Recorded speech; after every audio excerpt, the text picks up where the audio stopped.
Ladies and gentlemen, welcome to the Bullpen.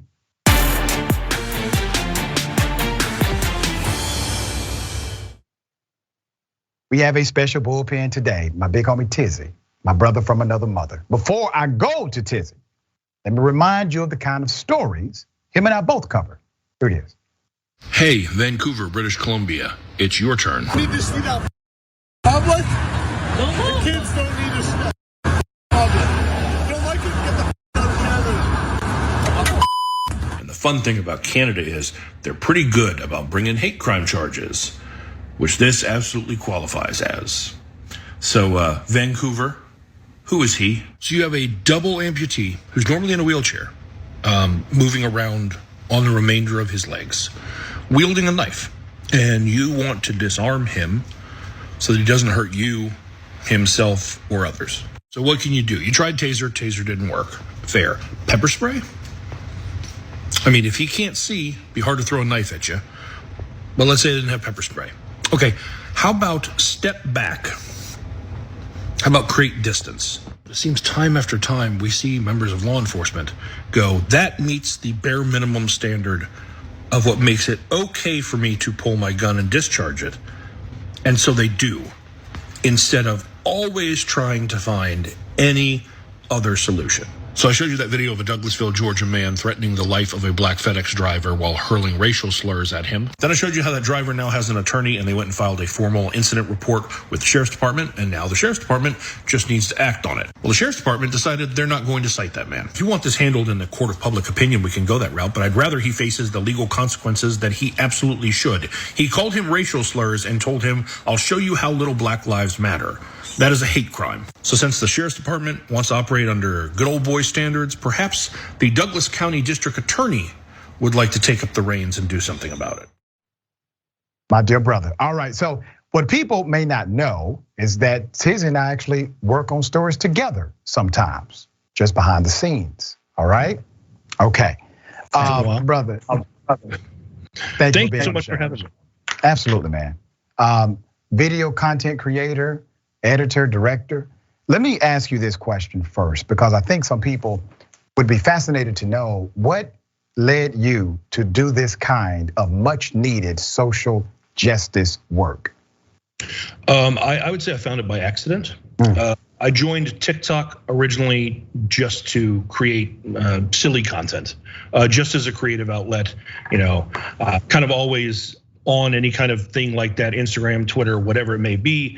It kind of goes hand in hand with what I do for a living in the film and television industry. Maybe I'm exporting something or rendering something. To me, it was a way to keep the creative juices flowing. I'll just make a silly video, I'll post it and I'll be done. And very quickly on that app, I noticed misinformation spreading rapidly. You'd have someone says something that's clearly not true, easily disprovable. And then you have 12 million views, several 100,000 likes, and a few 100,000 people going, I never knew this changes everything.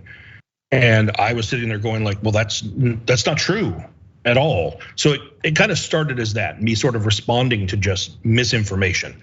And that could be political, that could be, when COVID first happened, when we were in lockdown and we saw conspiracy theories like QAnon explode. And then obviously the vaccine and people, so it's kind of, things definitely kind of come to the forefront over time. And I just sort of, in that frustration of trying to go like, hey, maybe we should apply some rational, logical thought to things, then you start seeing stories like this and stuff like this. People even bring stuff to me and go like, hey, can we talk about this? Why did this happen? Why does it seem like this keeps happening? And I have those same questions. And it made me realize a lot of people have those questions. So I just started talking about it, and for whatever reason, people listened and engaged.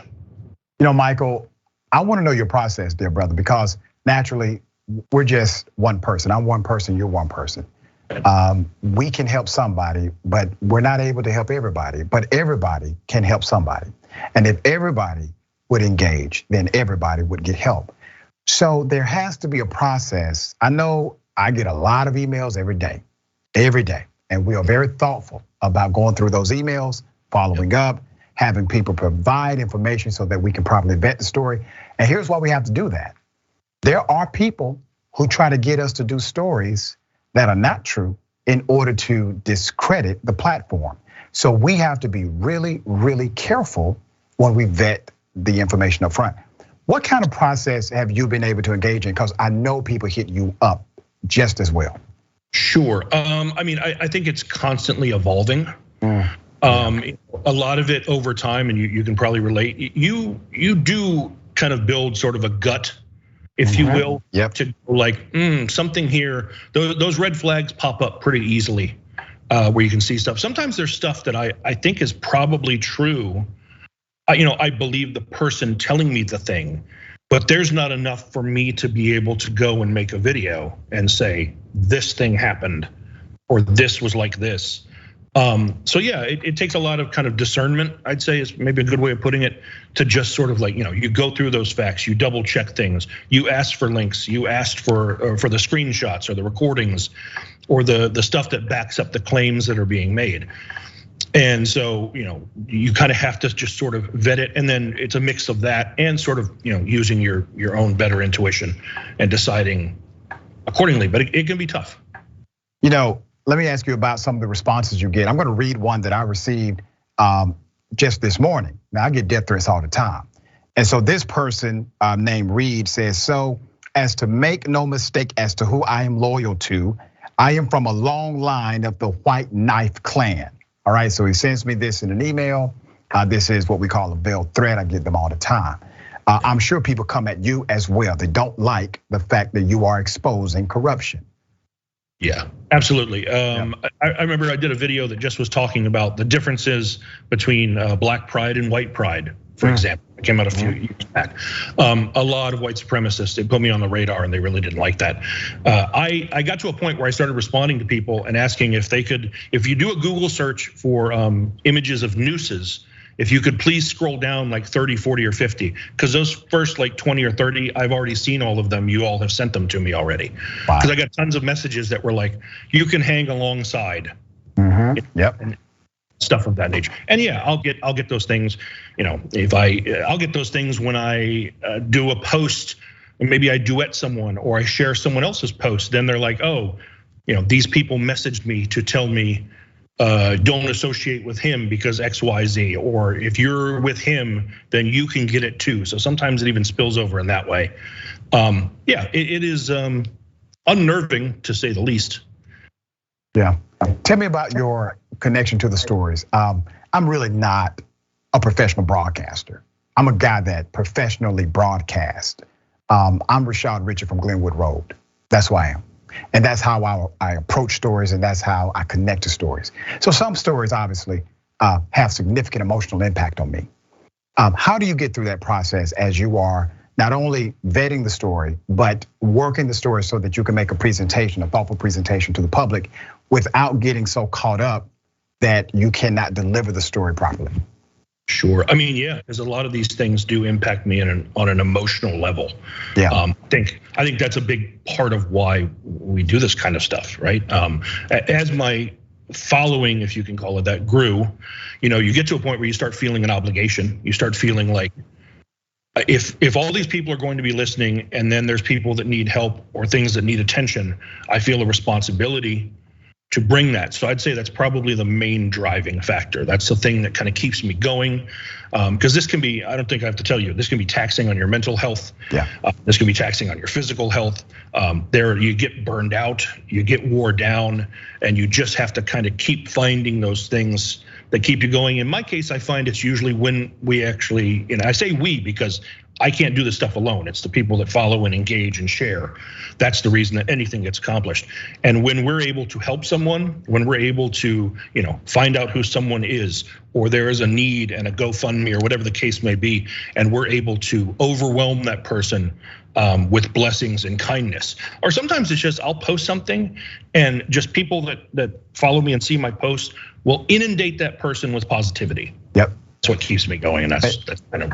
I got to say this, brother. You change the tides of things routinely. I mean, it has become very normative for you and your everyday lifestyle. But I want to pause on this to help people really appreciate what you do for everyday individuals. People who cannot find justice in their local community, people who cannot find justice through outlets of media, traditional media primarily, they will find justice through you. You get the story, you're thoughtful about listening, you put together a presentation to the public, and it makes sense. And the public responds, and what happens? A few things. Number one, the person who has been wronged all of a sudden feel as if it's going to be okay because there's support they can feel. Second, your commentary has created change. Police departments have changed their minds because of you. Policies have changed because of you. And outcomes have changed because of you. That has to be a significant catalyst for the work that you and your people continue to do.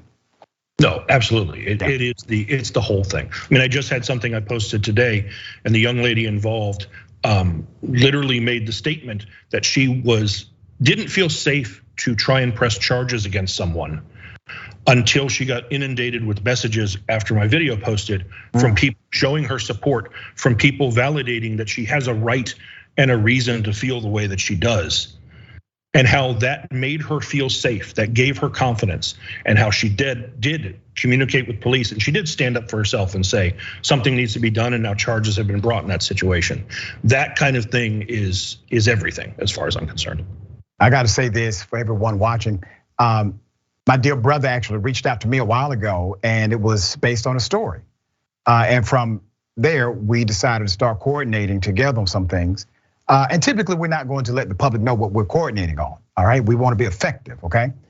But his heart, his spirit, was so authentic in reaching out. I got to get this brother on the show, and I want to highlight your continued work. For those who may not follow you presently, please make sure you follow this brother. I really appreciate all you do, Michael. Yeah, thank you so much for saying that. I really appreciate it. And I appreciate that, I'm not the only one, that people like yourself and others are doing it as well. All right, for those who are watching, dear brother, tell them how they can follow you and check out your great work. Sure, TizzyEnt, TizzyEnt, Instagram, Twitter, TikTok. You can find me on all those platforms. I post multiple times a day. Much to my own chagrin.